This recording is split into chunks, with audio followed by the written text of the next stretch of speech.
So today we're doing the individual, this is the third and last step of the individualized plan for employment. It's part 3 of 3. And Wayne Daigle, myself, Jamie, and Paula, we're all here this morning and waiting for your questions and just excited to get started. So Wayne, would you provide us the learning outcomes? Good morning, everybody. So this is the third part of the webinar series that we did on the IPE. And so we're going to look at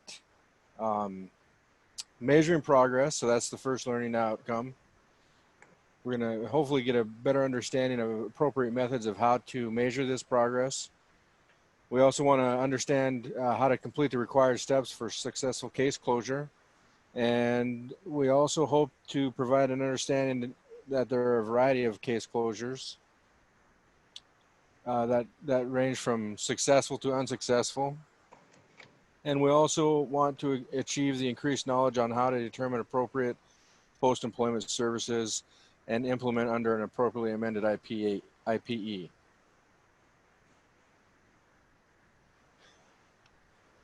Jamie? Good morning, everyone. Thank you, Suzanne. Thank you, Wayne. So we're, this is, as they said earlier, the third part of the 3-part series on IPE development. So we are going to start with a little recap. So in the beginning, you had your referral. The consumer came in for orientation. You did an initial intake interview. Disclosures, release forms were signed, any medical documentation was received. You provided CAP information, client assistance program to the consumer. We determined if this was going to be a general IPE case or if it was going to be a pre-eds or PEDS as previously known. The application was signed. You've given the consumer, brochures about your program. You may have possibly done a labor market survey. The consumer may have completed some informational interviewing. You figured out, what's going to motivate your consumer to be involved in their case. And so then you moved on to eligibility determination, and the determination was made if it was SSI or SSDI presumed eligible.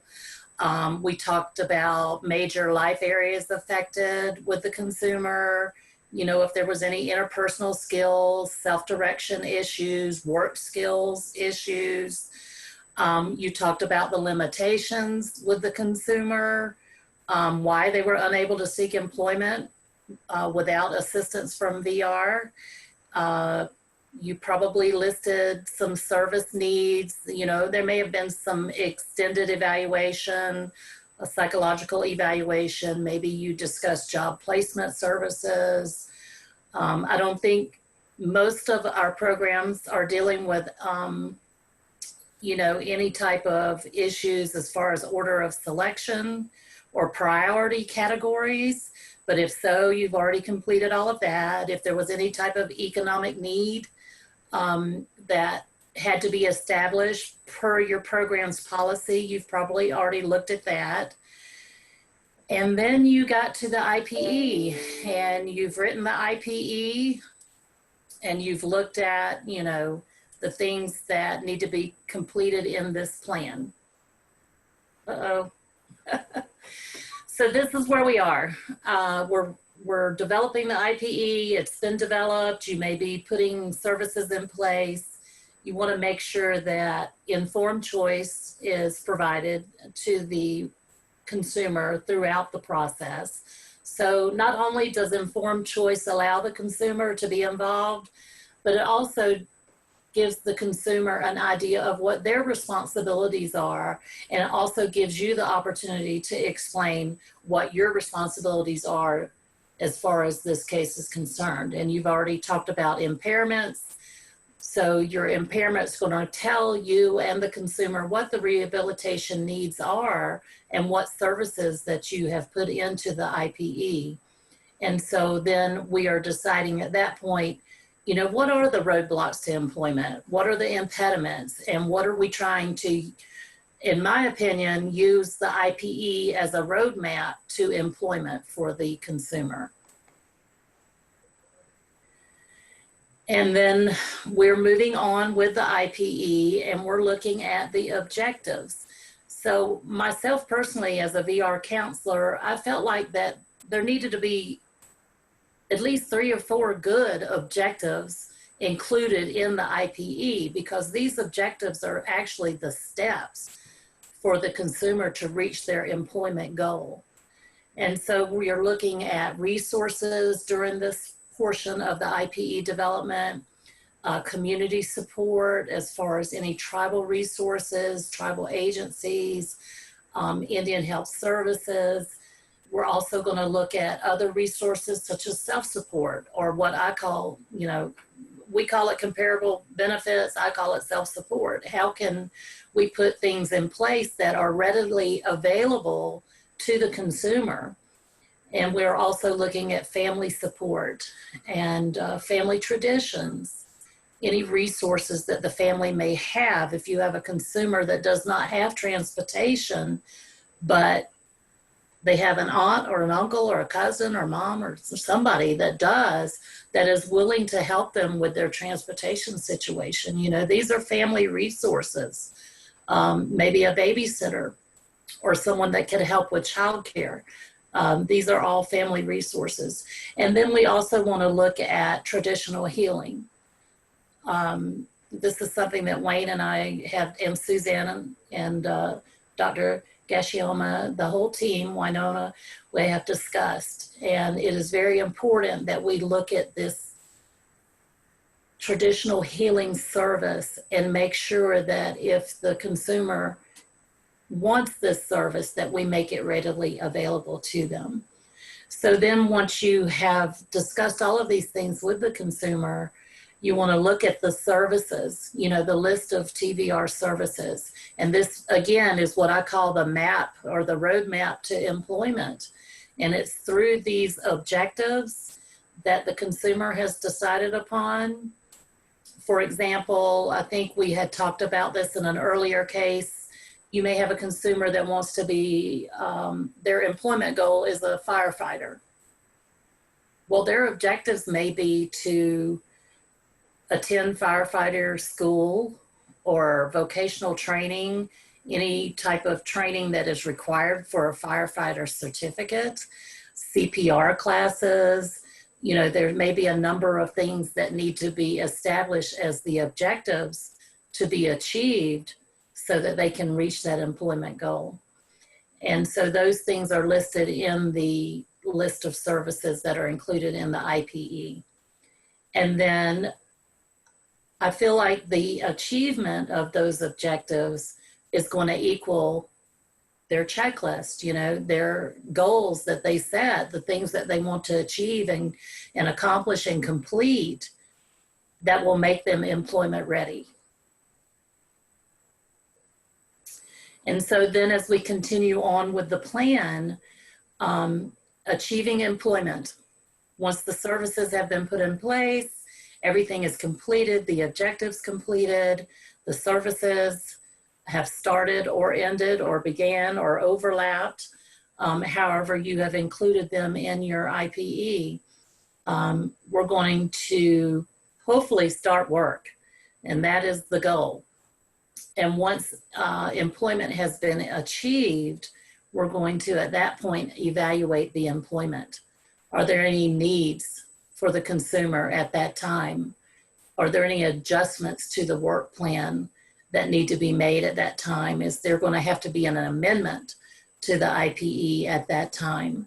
So, you know, there's an evaluation period also once employment starts. I know we like to start employment, work 90 days, and have a successful closure, but sometimes it doesn't happen that way. Sometimes there has to be additional evaluation of the employment setting or the consumer's needs or any amendments or adjustments that need to be made at that time. And then after 90 days of employment, we have reached a successful employment or a closure. So that is kind of how the plan works, supposed to work. And we we know that there's always, you know, things added on, piled on, things have to be worked through, and adjustments made here and there. But initially, that is how we're measuring progress. You know, what did we establish as the objectives? Thank you so much, Jamie. Wayne, did you want to talk a little bit about the different types of case closures? So when we talk about closures, one of the first things I always think of is that good, the bad, the ugly. When it comes to closures, we got good closures, we got some not so good closures, and then we got the really messy ones that we go through. Now with closures, a lot of people ask why we put it with IPE in the IPE series. Well, because in a lot of situations, the closure comes after your IPE has been developed and you've provided services. But we also want to make sure and point out that the closure process can take place any place throughout the VR process. Sometimes when we're talking about ineligibility, that's because they don't meet criteria. That's considered a closure. So as we go through here, you're going to see all these highlighted. So up front, we got the good. We got successful closures. We met an employment goal. The consumer is stable in the employment, and they've worked for no less than 90 days. So when we talk about that closure, Paula always brings up that this is a minimum of 90 days. That is the requirement, a minimum of 90 days. Sometimes we have to keep people on the books for 120 days, even longer, just to make sure that they are stable, they're going to be successful. Remember, we're not looking just for that number to get through and push the cattle through. We're looking to get sustainable, integrated employment that is manageable for that individual's disabilities. Successfully closed from post-employment services. So we've closed the case, and within that, whatever you decide is your best practice timeline, normally it's 12 months, but I don't want to go down that rabbit hole. Suzanne's going to take that rabbit hole here in a little bit. So after you've closed the case, post-employment services are available and they come back. We provide services under that, and we close the case successfully rehabbed. So that's successful under post-employment. Then here's the referral or application closed prior to eligibility or not eligible. So this is the one I was talking about, where we have the ineligibility. They don't meet the criteria. Maybe they don't have enough medical documentation to support their disability. Maybe they aren't able to participate in services at this time. There's a lot of different reasons for the ineligibility to take place. Case closed, not eligible. I just kind of lumped those two together. So applicant or consumer case is closed, unsuccessful closure, or closed after eligibility decision but before IPE. So this is in that time period of eligibility to IPE development. Maybe the individual gets picked up and is incarcerated for longer than a couple weeks. Maybe they move off the reservation, they head into town or whatever. Unsuccessful closure due to not meeting an employment outcome. So in this situation, you've developed an IPE, and unfortunately something's happened that's not going to allow you to close under an employment goal. Okay, next slide. Sorry. That's okay. Oh, too much. Back up one. Wow. Is that it? Yep. Oh, you Sorry. went forward again. There we go. Sorry. We're gonna nickname Suzanne Happy Fingers today. So then we have unsuccessful closure from order of selection. Now, order of selection, we have to identify in our grant because it's part of our grant application. But in all honesty, the majority of the AIVRS programs aren't ever going to enter into an order of selection because our budgets are so tightly managed by the program directors or program managers that we don't have a need for the order of selection. We know how much money we have, and we know how where we're going to spend it. So, Wayne, just to chime in, Laguna Acoma Connections did go on an order of selection last year. Anita Anaya's on the phone if she wants to comment or comment on in the chat box. But I know in New Mexico, Laguna Acoma Connections did go on an order of selection. right. So Anita, if you want to chime in, that'd be awesome. So you could talk from real life experience here. Can you hear me? Yep. Yeah. Good morning, everybody. Good morning. We did have to go in an order of selection, and I guess in a sense it was kind of a catch-22. We had a lot of people apply and become eligible, and the cost of goods and services increased. Our clientele increased, and so we did end up having to tighten the purse strings. And so for new applicants, it fortunately didn't last very long. So the order of selection was only for a while. We're off it now, but we just had such an influx of people coming in, and I credit our support staff for really going out there and doing a lot of outreach. So that was kind of the result of what happened. And so once we met with the finance manager every couple weeks, we were kind of able to get things going back on track, and we're able to get off the order of selection.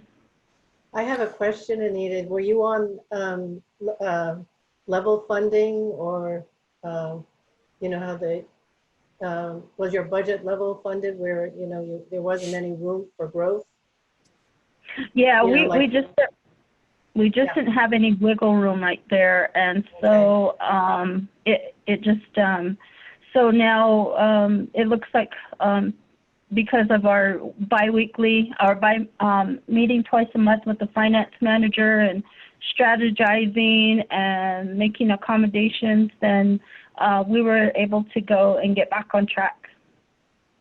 So did you close anybody off your order of selection list without services? No, we were actually able not to. We were getting eligibility done. There was some things that a lot of the individuals had to do before getting any type of monetary support. So a lot of people were coming in with self-employment. So we've got a whole requirement for individuals who want to be self-employed. They had to go through the whole process that we put in place, which is the small business development trainings, applying for their business license, going through a worksite assessment, doing all kinds of things before they're able to get any kind of monetary support. So that was kind of a blessing, because some of them, it took a little bit longer than some, but fortunately we're able to serve everybody. Okay, thank you. Mm-hmm. This one a lot of time is seen in the state world. They'll have people that are on order of selection, and then by the time they get to the point of serving them, they decline services. They've moved on. They've found a job. They've found different supports, and so it's really that's really the bigger number of these closures. Now, unsuccessfully closed from post-employment services. This goes back to what Suzanne's going to talk about. So maybe the support services that are identified in post-employment, they don't adequately train the person. Maybe there's worsening in the person's disability, so that we have to then close from post-employment as unsuccessful rehab and reopen a case, or maybe the individual drops off the face of the earth and we end up having to close without successful closure. Next slide. Yeah. So when we look at steps to case closure, for an unsuccessful employment outcome, we have to always keep in mind that we need a record of service, and we need to make sure that we document all of that, and there has to be a minimum of 2 attempts at contact, 2 types of attempts at contact. So a phone call, a letter, something like that, an email, messenger now if you're just trying to reach out to people, text message. But we got to remember that, you know, a lot of the text messaging and messenger aren't necessarily confidential in nature, so we want to make sure that we don't provide, you know, that information. So we look at why we need to close this, and here's some things. You know, they're not eligible for the services. They're no longer eligible. They decline to accept or participate or use services. Move to another state, cannot be contacted, fails to cooperate, is deceased. Go ahead. Successful employment, we look at, again, we have to follow the same initial steps, right? Two forms of contact, multiple attempts. With this one, we also have to have a little more information. We need to know the employer's name. We need to know their salary and their hours worked for the individual. So when we look at closing for successful employment, they've achieved their employment outcome that's been described in the IPE. The outcome is consistent with the grade 8. The outcome is in a most integrated setting as possible and is consistent with their informed choice.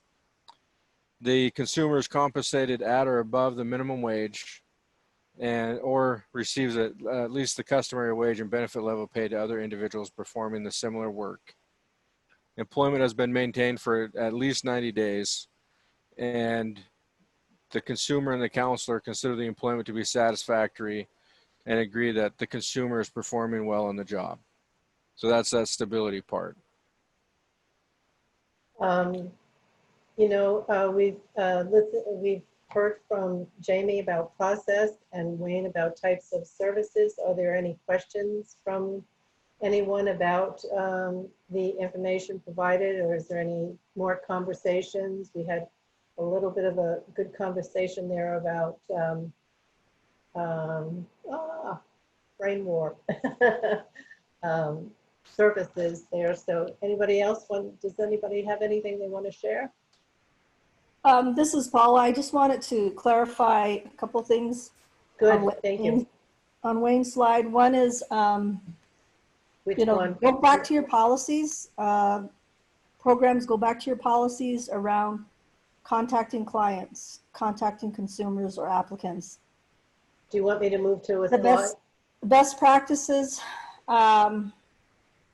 He mentioned to contact the individuals at least 2 attempts. So again, go back to your own policies around multiple attempts to contact the consumer. And again, he gave some examples. So if your program requires 3 contacts or, you know, again, follow your policies. The second thing is on the slide, I think it's 14, Suzanne. Okay, Unsuccessful employment outcome. this one? Yes. And again, fails to cooperate. Those are pretty strong. I think we talked about this before, Wayne. Fails to cooperate. Those are very strong words. So, you know, you have, so I wouldn't necessarily use those terms, and all of you have your own policies around that, but a consumer failing to cooperate, just describe it in a different way. It's what I'm trying to state, you know. Yeah. There's various reasons. There's various reasons for that, and so again, I'm just encouraging each of you. That will be edited at your recommendation, Paula. Yeah, I agree. Thank you. Paula's just a big cream puff. Like, she's hard and crusty on the outside, but soft and gooey in the middle. And she always gives me a hard time when I start using this type of language.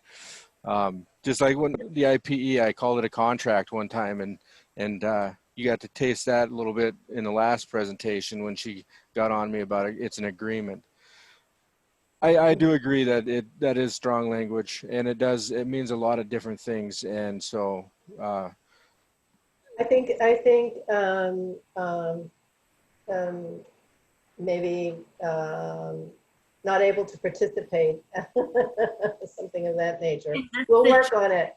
We'll I think work on when a it. consumer fails to cooperate, it may be more of a medical, they're refusing to take their psychotropic meds, or they will not attend their scheduled mental health appointments. I think those are the type of things that we think about when we say a consumer fails to cooperate. Not really that, you know, things out of their control that they can't do or accomplish, but when they make a decision that they're not going to take their meds, they don't want to, or they're not going to participate in any type of vocational training, or they're not going to attend any scheduled, you know, if there's a plan in place and they make a conscious effort not to participate in that plan, then I feel like that is a failure to cooperate. And yes, Paula, we can say it nicely. So Rachel in the chat box pointed out one discrepancy that we did, kind of a mistypo. We all have service areas rather than moving out of state. I think that was more of a general term. You're right. The definition for our programs are service areas, reservations, or our defined service area. So if they move off that service area or off that reservation, it's we can't serve them. And also, but there are times like right in my service area for years ago, Fort Mojave, they had 3 states, and Paula's provides in 4 states. And so that's not looked at as moving out of state, but I did have a consumer at one time that moved from Arizona to a different part of California or to another state. And in that way, that reference is then connect with a state VR agency or another tribal VR in that state if possible. And so that services are continued for that person. So it's a dualism there. It is service areas, but it can be somebody moving out of state. Does that kind of cover it? Yep. Now it's on to you, Suzanne. We're passing on the baton. Okay, well, post-employment services, and this is really an area where you really have to look at developing your own policies and procedures, and it's very vague in the regulations. They don't really give you very much information at all. I think there's like 1 or 2 lines in the regulations. So when we're looking at post-employment services, we're looking at the fact that an individual must have, and we're working from an original IPE case, and the case has to be closed successfully before we can provide those IPE services. And it must align with the person to regain or advance in employment. It must have the same, it has all of the same criteria. It looks the same as an original IPE, but we're calling it post-employment services because it's within a period of time that you've designated that you're going to be providing services. And that varies according to your program policy. I've heard up to 3 years and I've heard 12 months. So it's different for each tribal program. Post-employment services are time limited and it's based on your program policy. It's neither complex or comprehensive. It really, Wayne said earlier, it's 2 items maybe on the amended IPE, post-employment services IPE, limited in scope and duration and provided under an amended IPE. Those are the criteria and what an post-employment IPE is about. So the person requesting post-employment services, again, and I'll be repeating this several times because this is one of those things that we really are trying to drive home. It must have an existing case record, an original IPE, and achieved a 90-day successful employment before the post-employment services amendment can be developed in an IPE, and then the service is provided.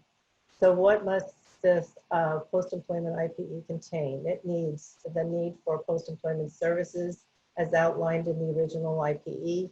Every IPE has about 3 steps that they talk about post-employment services. Include specific services to be provided. That's not different than your original IPE.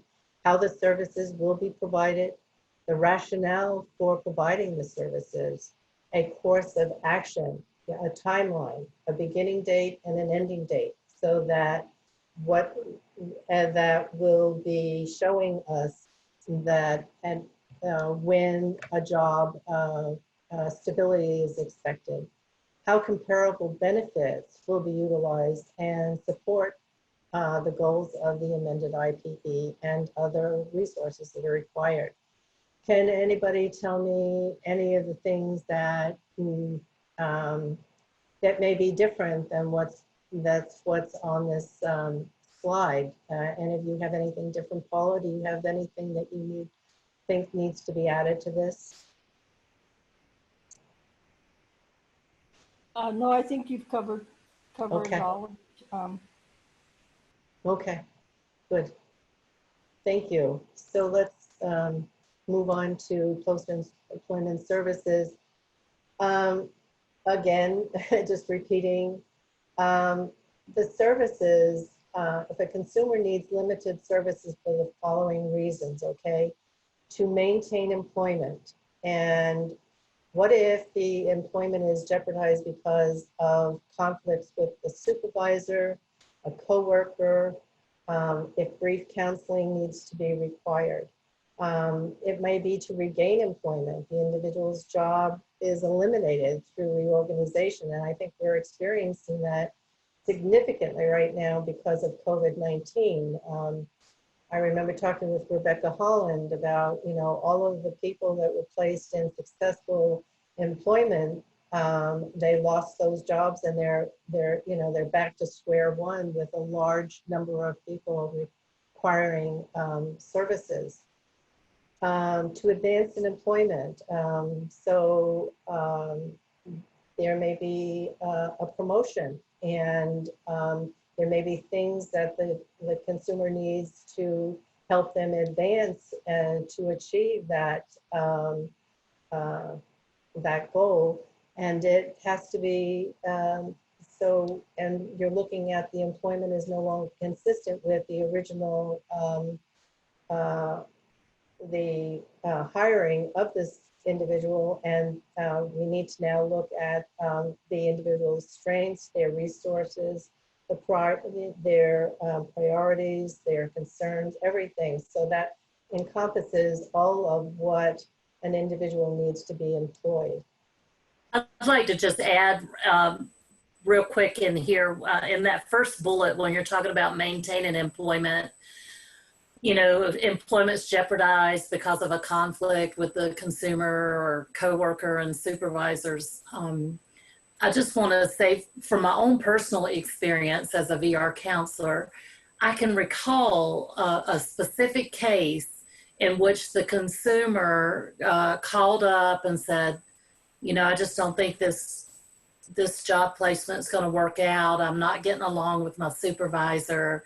And I thought, oh gosh, there must be like a big issue here. And so it's so important, as the counselor, that we are advocating for the consumer and that we're, staying in touch with what's going on in the job placement. But long story short, the consumer had a list of job responsibilities. It was in a supermarket, and his first list that he brought in, he had to do these things. And one of his responsibilities was to empty the trash in the deli.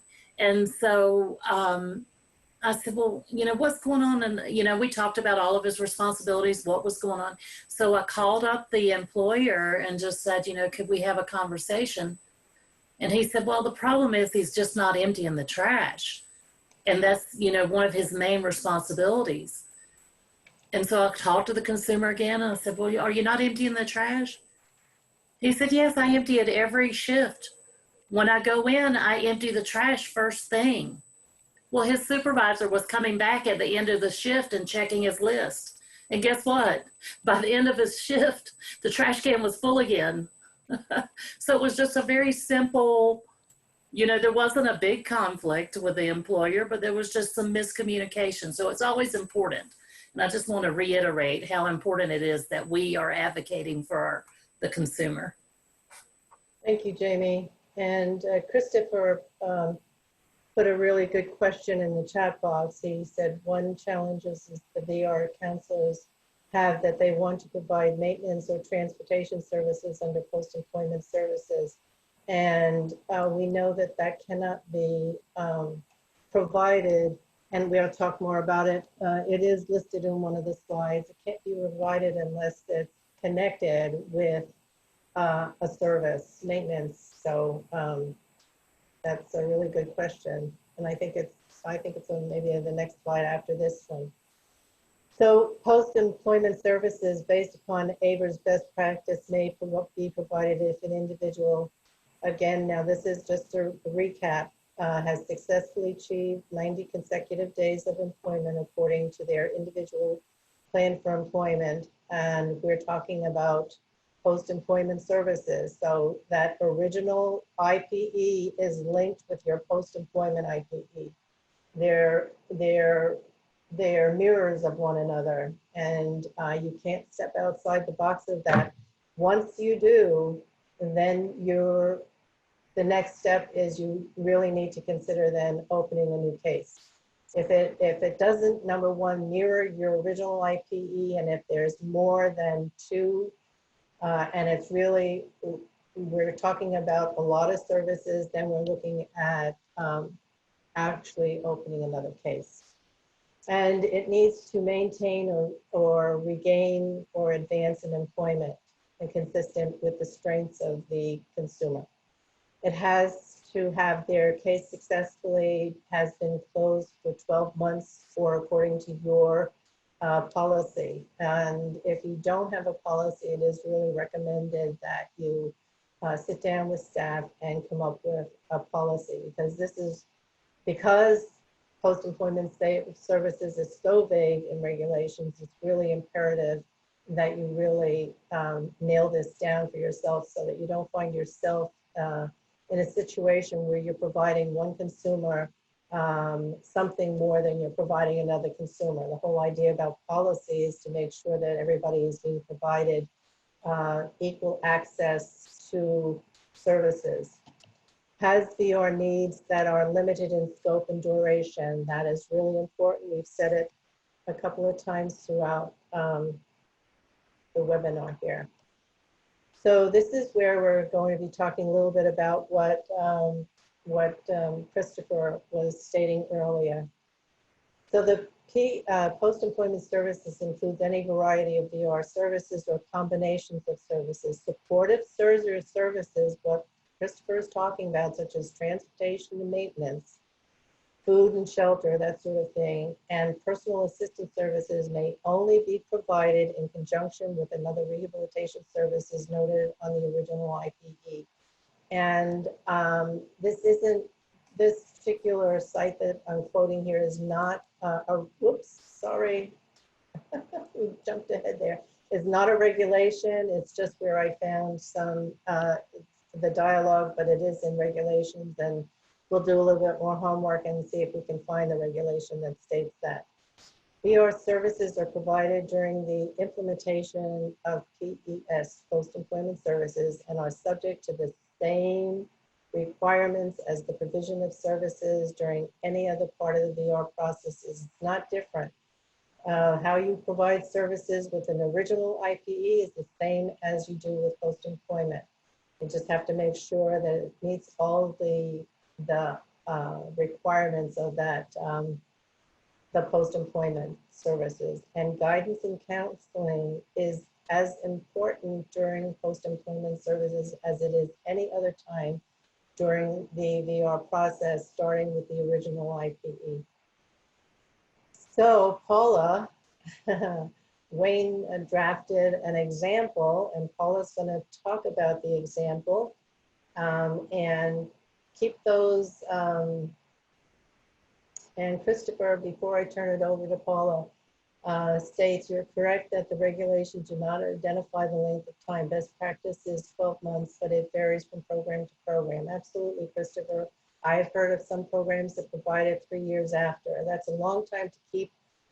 And I'm wondering how that impacts, when you keep it on the books that long in terms of providing it, how does that actually impact your numbers? You really want to be, your annual reviews, and when you're providing the annual report, if you're providing services 3 years down the road, post-employment services, that might have been something that you might want to think about opening a case and thereby getting credit for providing more services, rather than the post-employment services doesn't really do a great check off in terms of the provision of services for your annual report. So keep that in mind when you think about your development of your IP, your post-employment, that you might want to keep it a year or under.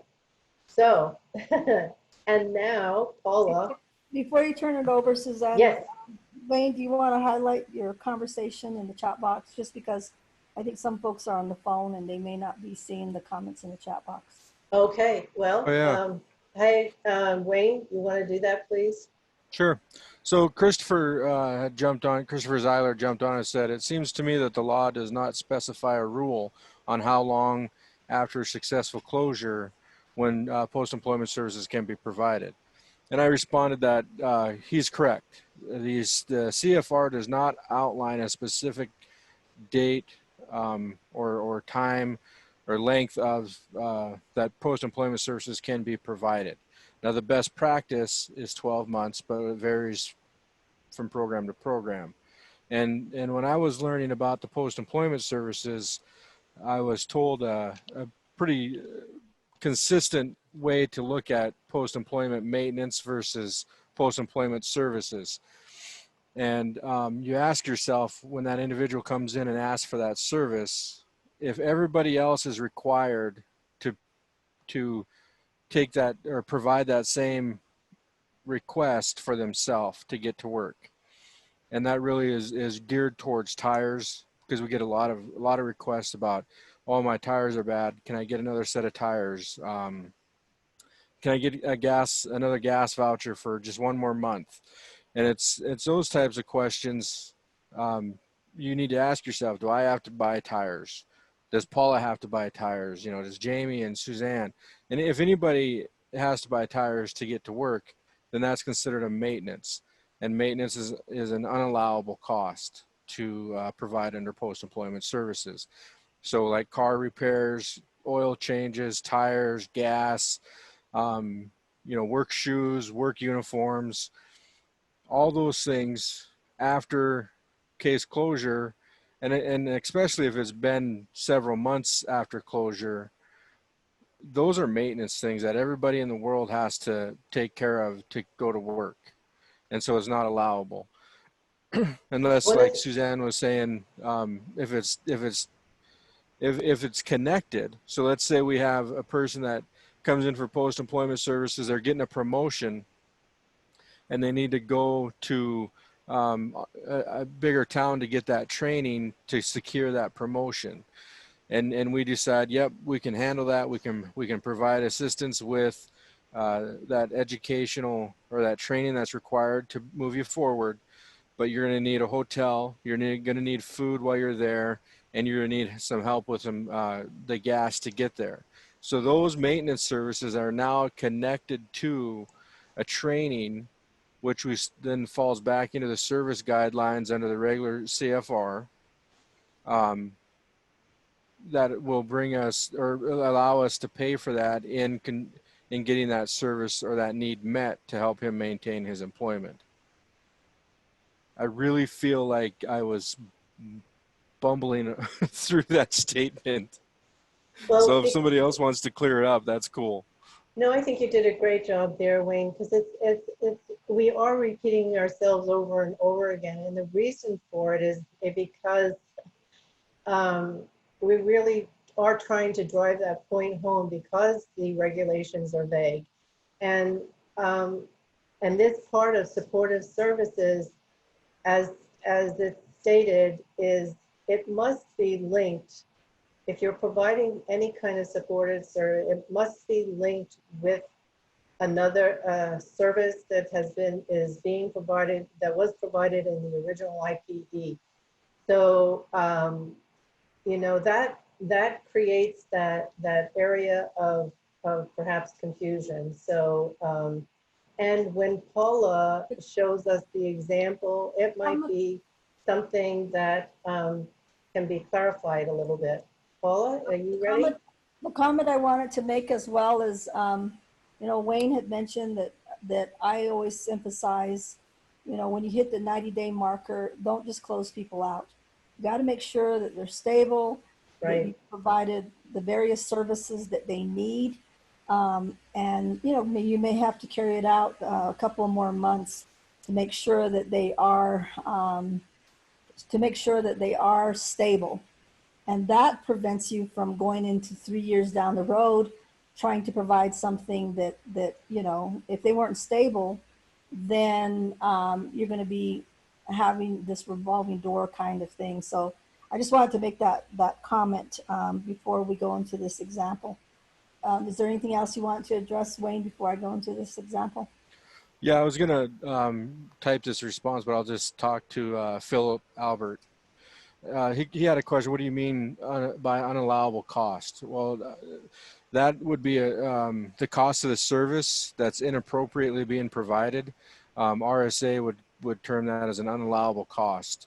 We aren't allowed to spend that money on that service, and the tribe would ultimately be responsible for paying back that amount of money in a finding, if it's significant enough to cause that issue. Rachel also brought up, I wish the successful closure after post-employment services was factored into some sort of success rate.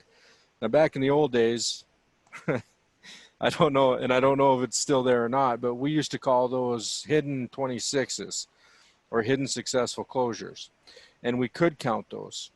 A successful post-employment closure was counted as a successful closure in our final report. I don't know if that's allowable now, Paula. It's listed differently. And you can use your the 524B narrative. You can talk about it in the narrative and thereby get credit for it. I don't know about current in terms of. Yeah, as far as I know, we don't count them again. So as far as No. So thanks for those clarifications, Wayne. You know, I'm going to go into this example.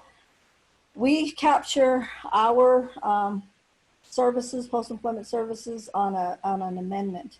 I'm not sure how other program policies read, but let me just walk us through this example. So we have an IPE amendment, and this is where you present your rationale. So the comments in the chat box, if you feel that post-employment services need to be provided for that consumer, then this is where you would do your justification and rationale. So of course, this particular example is with the individual who was served and closed out and had diabetes. So some of the services that were provided, you know, were in the original IPE. The vision of this individual was worsening, and in order for them to maintain their job as an accountant, office aide kind of person, they needed to get a larger monitor, computer monitor. So the justification for this is resulting in their inability to create and edit documents. So the counselor put in a request and documents the rationale for a larger computer monitor display, and we put the costs in there. They also wanted to purchase a magnifier for items that they wanted to read, you know, just so they didn't have to scan it into their computer, just documents that they wanted to magnify. And then, of course, purchasing the JAWS software to include in their computer to help them read certain documents. So they total up the costs, they present it to their supervisor will review, and they'll put a date on this, either in a case note or they'll put a date on this particular amendment of when this would end, when these items would be purchased for the individual. And again, it's this example is to help them maintain their employment as an office aide, administrative assistant position. So the supervisor will review. Sometimes they would ask them to go back and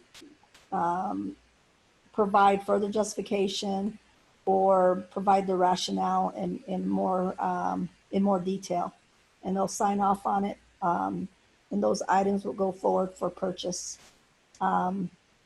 That's, to me, one clear example when somebody's about ready to lose their employment or they need additional supports within a 12-month period to maintain their work. So that's just an example. I don't know, Wayne, if you want to add any more to this example. Well, if we look at, I'm not Wayne, but if we go back to a couple of slides. Where is it? Sorry, let me find it. So if we could have Paula's example to one side and we had this here, the need for post-employment services as outlined in the original IPE includes specific services to be provided. It was there, yes. How the services will be provided, yes. The rationale for providing the services, we might need a little bit more expanded on that. The course of action, the timeline. Paula said that the timeline is in another document. How comparable benefits would be used and other resources required. So if you take this list and you parallel it to this great example, you're going to see that this example really embellishes the concept of what needs to be in the IPE. You might want to expand one of the areas a little bit, but there's that cross that you're doing. This is the IPE. There are case notes that you're doing. So there is enough crossover there. Wayne? Jamie? So the only thing I would add to this example is that we didn't go into the case record aspect of a IPE amendment for a post-employment service. The case is closed at that point. Successfully, they've come in, they've requested this. To open a case under post-employment services, all you need to do is write a case note saying that this individual has requested post-employment services. Upon my review, I've determined that this request is appropriate and services are required. I'm opening this case to provide post-employment services. So you need a case note that identifies that's taking place. Then you write your amendment, and with that IPE amendment, you also would have a case note like Paula was talking about, justifying or rationalizing what services are needed, the length of time, and who's providing the services. And she's captured all the other information in the document itself, which is handy. Paula and I are very similar in the model of the IPE amendment. I'd like to have the amounts in there. I like to have all the information just in the one document that I can look at and say, yep, it's met or not met. Then when the services are provided, you go through the same process of identifying how the services were implemented and whether it helped that individual maintain or advance in their employment. So you need to have a closing case note as well, identifying how you contacted the individual, what you discussed, how you determined if it was successful or not successful. And if it's successful, then you would just say this case will be closed, successfully rehabilitated under post-employment services. And then you'd put that in the case note, and you're done.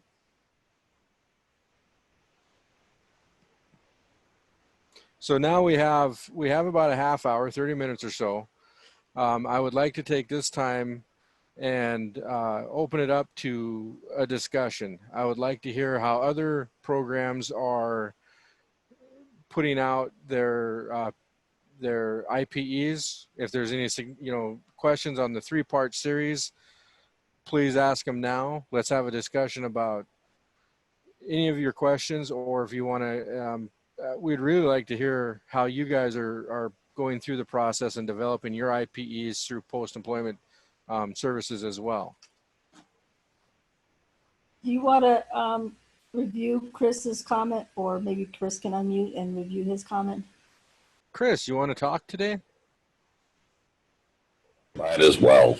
All right, so I was just looking at some of the comments in the chat box, and I just said 34 CFR 371, and it's section 6, defines maintenance and also defines transportation. And when you read those, you can see that those cannot be provided for their own sake. So they have to be tied to another VR service. So, programs that have wanted to pay rent or make a car payment for a client, those kinds of expenses are not allowed. So if someone comes in and we're going to send them to a training, well, now the maintenance, the food, the lodging, the transportation needed to get there and back, those can be tied to the training you're paying for. But food and lodging and transportation in and of themselves cannot be paid for. It has to be tied into some other VR service. So I just was pointing out the other one. I think, Wayne, you had put in the Edgar and the 2 CFR 180 and 200. So I just added one. That's all. Thanks, Chris. Yeah, that's a good comment, Chris, and thank you for stating it in the regs so that other folks can look it up and see for themselves exactly what the regs say about that. My rule of thumb as a counselor, when I was one, was if the IPE service causes the need, like you said, if they have to go to vocational training out of town and stay 8 weeks, then yes, rent could be paid. But if it's just their normal everyday rent, then no. So thank you for clarifying that and bringing that up. Yeah, I sometimes say when it's our fault, like you said, it causes it. It's our fault that they have this lodging cost. We sent them to Timbuktu for a training. That lodging is our fault. Yes. Yeah. Same thing with students that are in, college. If we included the cost of tuition and vocational training, then yeah, we pay their rent, pay their utilities, and those type. Their books, their supplies, and all of that. But it was only because the service that we planned caused those expenses. So you're absolutely correct.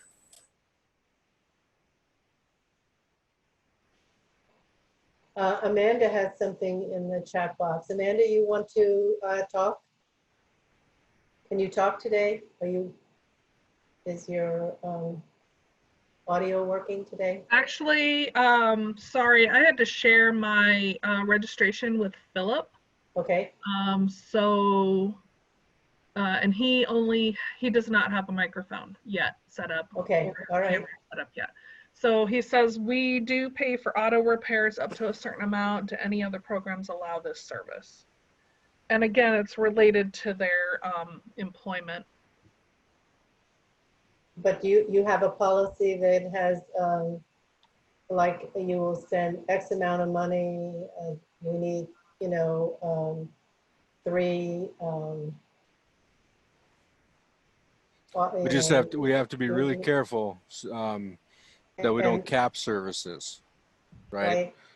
So having a certain amount is okay as a general guideline, but we want to make sure that we don't ever put in there that we don't pay above this or that, or we pay to this level, and don't have a follow-up statement saying, you know, like we meet with a team to make a decision if we go higher or something like that in your policy. Right. So the way we do it is, yes, we have something similar, but we do have a cap in this sense. There is a limit to what I'd say all of the VRCs can automatically approve up to X dollars for a client, and beyond that, they have to get a manager to approve. That allows us to be, you know, cognizant of the budget, et cetera. And so the way the policy reads, it says subject to appeal. And so then you go to the appeal process that's in the policy manual. Okay. right.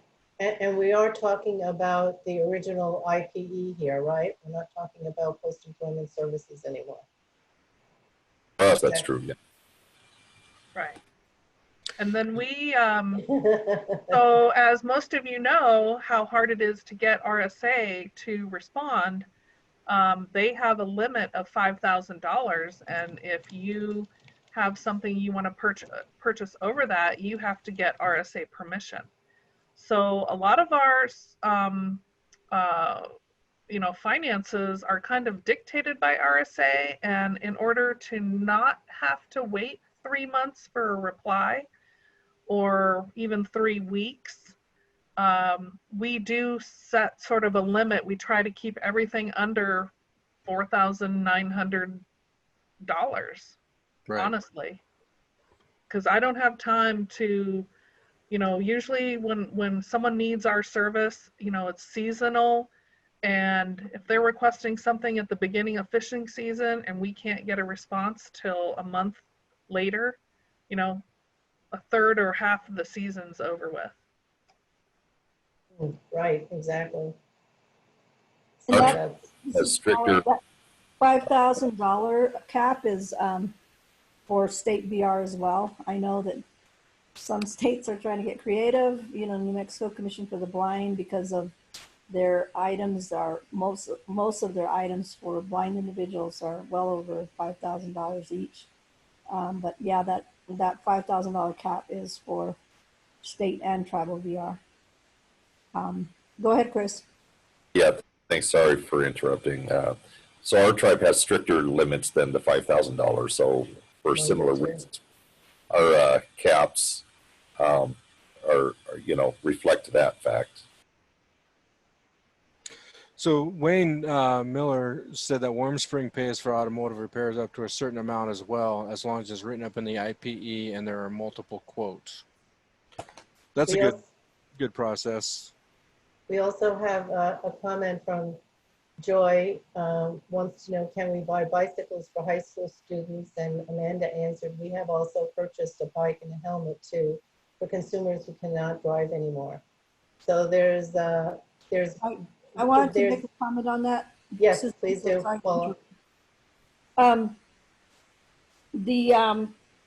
Amanda's comment, we've done that as well. We've purchased bikes and helmets for individuals for them to get to work. But the way your statement says, can we buy bicycles for high school students? No, I mean, you can't buy bicycles for like transition students. That's it has to be, again, moving towards an employment outcome. That's my understanding, but I don't know if anybody else wants to comment. Sorry for interrupting. Right, it has to be connected to any service that we provide, even in a group service, has to be connected to some type of employment outcome. Unless it's, well, even if you're doing like an assessment, it's still tied to that employment outcome because it's still giving you information on the disability. so as far as I understand, again, I agree with Paula that you can't buy for transition students service unless it's tied to an employment outcome. If other people have a different answer, please enlighten us. You're talking about high school students there.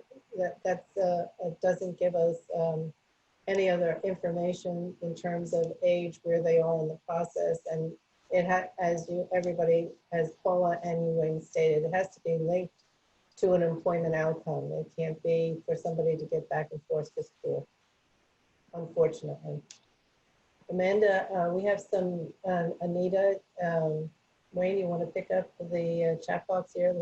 Anita's a question and Amanda's chatting, so turn it to you. Yeah, so Rose got on here so that Comanche Nation pays for minor auto repairs. Amanda said she purchased a bike and a helmet for those that cannot drive. Laguna, Acoma Connections will consider all requests. Does not mean that we approve all requests. It depends on a number of factors: funding, consumers' compliance with the program, how the request connects to their employment outcome, and that's right on the money. Right on the money. Good job, Anita. Amanda states that summer youth employment should be allowable. We've had students in IPE in the junior, senior year, so they get to work and get paid. And in that situation, yeah, it's connected to work. They're getting paid. And remember that with transition kids or youth individuals, when we start looking at employment, it can be that seasonal permanent employment, part-time seasonal permanent employment. So we just have to have that permanent employment component in there. So it's not, it's not just a one and done deal. So in the junior, senior year, if they're participating in the youth services and they're going to participate in their senior year as well, and then we're transitioning those individuals from school into employment, either maintaining the job that they had in the school year or transitioning into a new position, that's all connected to employment. We haven't heard from some folks. Odette Clifford, let's see, Joanna from Merrick, and let's see. We have some other people out there. Rachel, do you have any comments you want to share with us verbally? Leanne, anybody? We had some really good, oh, Julie Murray did something there. Wayne, want to pick up Julie? Julie, do you want to read your question, or are you going to be shy today? No, I can go ahead and read. All right. All right, good job. So one of our previous project director or program directors had mentioned that the RSA cap was changed from 5,000 to 10,000. So because we previously, we helped with purchasing vehicles a lot, and we had changed our policy where we could pay $4,999.99, so we wouldn't have to get the approval from RSA. But then we went ahead and changed it because we were under the impression that the cap was changed from RSA. Am I incorrect on that, or am I thinking something else? You're incorrect. Okay. The information that was given to you was incorrect. The cap limit is still 5,000. Like Paula said, it's for state VR also. Any expenditures over 5,000 and above require RSA's approval, and that's also cumulative. So it's not just a one-time purchase. It's if all these services that are connected to one employment goal reach $5,000, then you also have to get permission for that spending as well.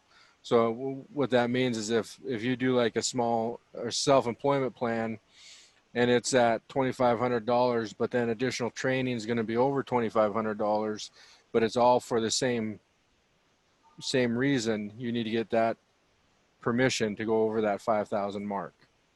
Okay. And Julie, there has been a lot of confusion over that dollar amount. So I remember a while back when there was a lot of confusion over the 5,000, 10,000 mark and that sort of thing. So it just seems to be an ongoing thing. So thank you for the question.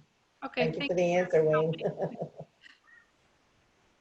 Good question. So sometimes I wanted to clarify a little bit further. You know, we do have an issue with communication at times with RSA, and I'm not going to get into the finger pointing, and I'm not going to get into the mud on this. So it's going to be, I'm just going to state it, and then then I'm done talking about it. So and then you're gonna run. Yep, I'm gonna get off here, and nobody can find me. Sometimes with RSA, we do have a communication issue, and as a director, it gets really frustrating when you don't get a response for 3, 4, 5, 6 months at a time. So, what do we do with that? What are some of the best practices in that world of having to get permission but never able to get that response? What steps are available for people that have that issue? This is Christopher. So what I did when I was first experiencing that, I just took it upon myself to send a monthly report to my RSA project manager, and a report on our accomplishments, our challenges, etc. And it got to be a point where when I first started, I was getting responses between 6 weeks and never after sending an email.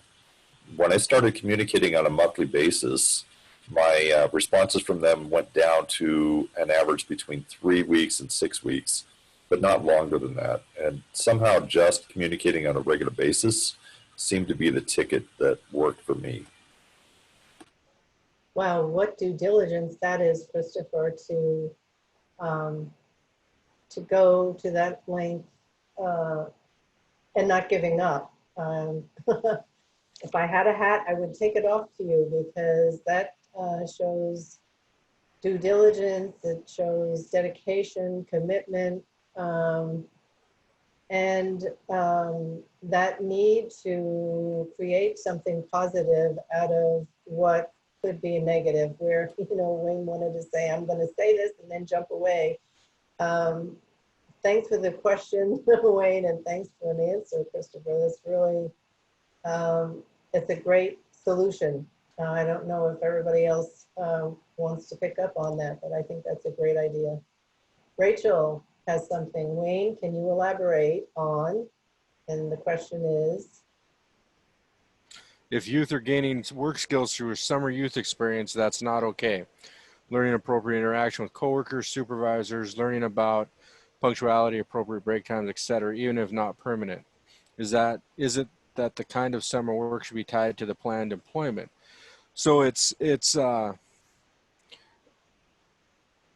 when we start talking about like purchasing the service or service provision, this is where it gets really muddy with youth. Okay, so it's either with the pre-employment transition services and the transition services, some of that stuff is being provided or should be provided under the pre-employment transition services, which we're not allowed to provide services to. Now, if we're providing a service in a work with a work goal or vocational goal under an IPE, the services have to be tied to a permanent employment setting. We can't support work goals that are not permanent in their nature, whether it's permanent part-time or permanent seasonal. So like we have a lot of people that work in the fields up here haying in the summer. That's a permanent seasonal position. If they want to do a custom haying, that's something that we could support.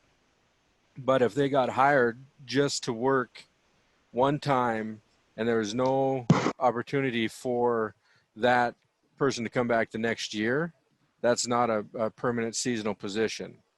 So we couldn't support purchasing services for that individual.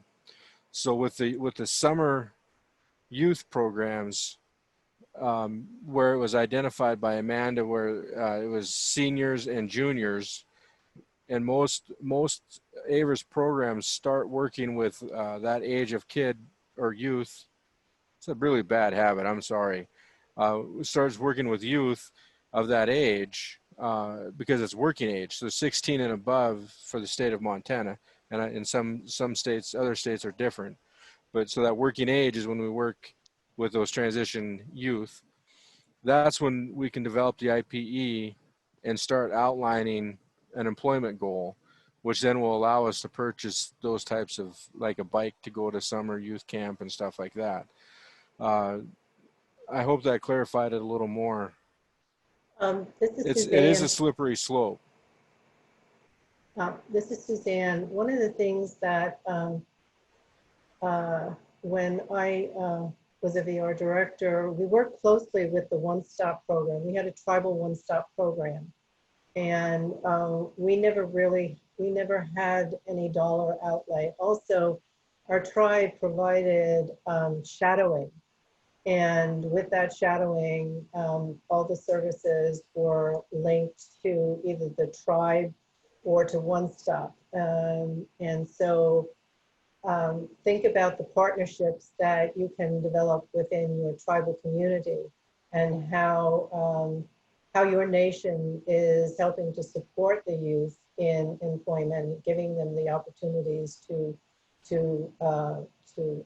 experience an employment situation. So I just wanted to mention that there are more services out there other than just the tribal VR program, and how are you accessing those other services to so that the burden doesn't fall on your program. So I don't see anything else in the, oh, Kim would like to ask a question about PES. Whoops, and it just moved away. So Kim, ask your question. Okay, it's about PES. What Yes. we seem to be, can you hear me? Yes. Okay. We have people who have been working and closed successfully, then they'll come back to us and say, oh, I would like to take some classes because I could get a promotion. But right now the employer's not requesting them to take the classes or requiring them.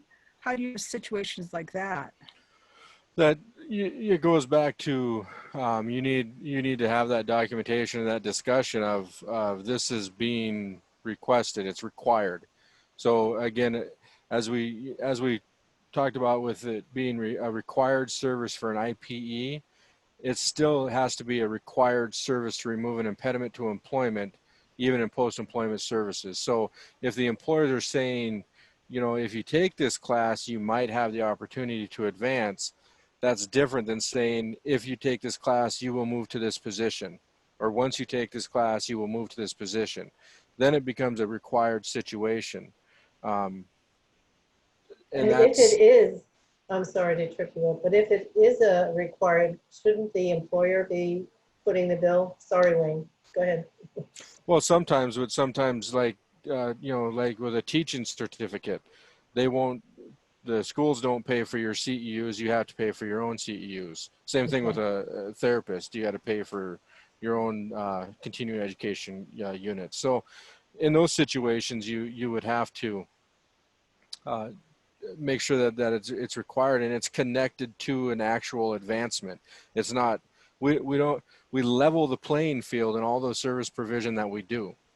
We don't give anybody an unfair advantage or a step up. It's all, we just level them so they have the same opportunity to pursue an opportunity as a person without a disability. So in that sense, we can't provide services just for a maybe opportunity. It has to be a required service to get advancement, and they can't, and then it has to be in a situation where they can't provide that for themselves to advance in that position.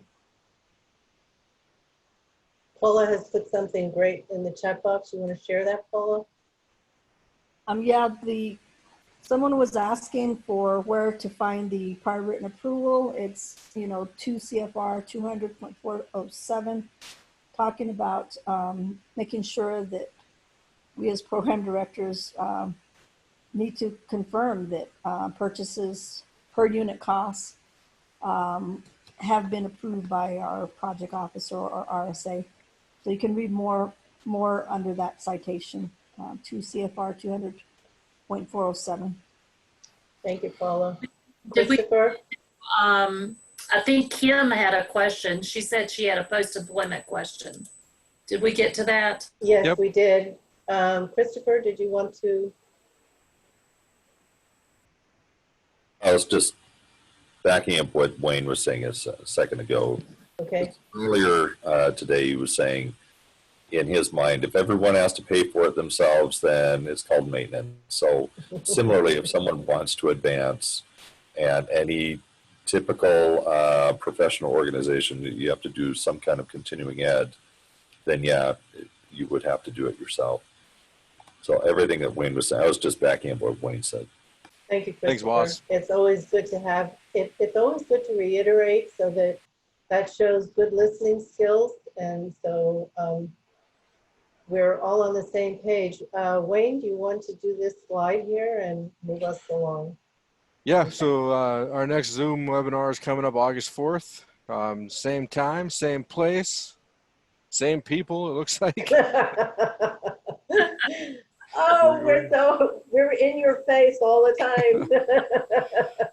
This Zoom's going to be on the VR process, and we're going to start delving. So we just got done with the IPE and the development of the IPE. Now we're going to talk about provision of those services we've identified. So we'll start talking about that stuff. And this is also the point where you get to see us beg again. Please fill out this survey. It's be a link in the box. Also, John will put that up there. Paula, were you going to say something? Anita has a comment in the chat box that didn't get addressed. I don't think, but maybe. Okay. And Winona, what is the link that you provided? That's to the 2 CFR. Thank The you. 200 for the spending. What's Anita's? Does it provide service strategies for mentoring day activities that are tied along with national? So, for me, the way I've been looking at pre-employment transition services and transition services, this would be a situation that would fall under pre-ETs. Please, if other directors on here have a different take on that, jump in. But from what I understand, to have a mentoring student, that would fall under the pre-employment transition services that we are not allowed to provide. The transition services, now if they're participating in it, maybe we could help them get there, provide some of that support service. But to set them up and support them with a mentor or anything like that, I don't think we're allowed to do that. Paula? What are your thoughts? I agree with you. Easy way out. Easy. Good answer, Paula. And it is one of those situations where, because it's still such a deal where we all recognize that our youth in our service areas need that support and service. But the way the language is written, the pre-employment transition services covers 5 categories that we aren't allowed to provide. The transition services is focused on working age youth. So we would be able to provide, in Montana, it's youth 16 and older. We can provide those services to help them transition from high school, gain the experience that's required to enter into employment or post-secondary education. So I hope that asks your last section about the GEPA requirement.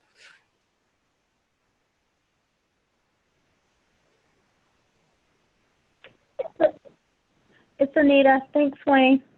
I'm just looking at our GEPA statement on our grant. That's why, and just wondering how it ties or what we can and cannot do. Yeah. Mostly our hands are tied. It's mostly what, you know, we're really, I remember a conversation years ago where it was like, we're not allowed to provide any dollars. So that's kind of been the guideline. Anything that is related to money. So we always thought about how we could support in other ways. So just think about what can you do to support our youth that doesn't require any dollars, individual dollars for youth, right? Think about group services sometimes. I don't know, it's one of those hard things where we're obligated, we not only obligated, but we want to help our youth, and our hands are tied, and it makes it really, it's frustrating because we want to do more and we're not allowed. So we need to work on contacting our